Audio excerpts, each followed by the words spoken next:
لا يمكنني التحدث الآن. لا يمكنني يعني نقول I can't. التحدث يعني talk، وبالتالي L is a silent letter يعني حرف لا ينطق. الآن right now. I can't talk right now. بالمناسبة إذا كنت مهتم بتعلم دروس اللغة الإنجليزية عن بعد تواصل معنا. أنا أقود السيارة الآن. أنا يعني I am.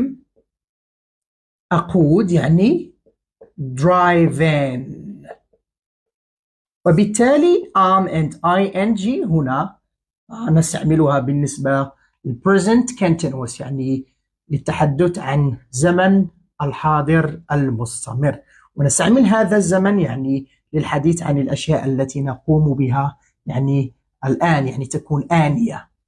السيارة يعني the car. الآن now.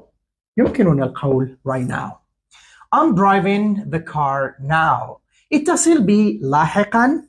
اتصل يعني call. be me. لاحقا later or later. Call me later.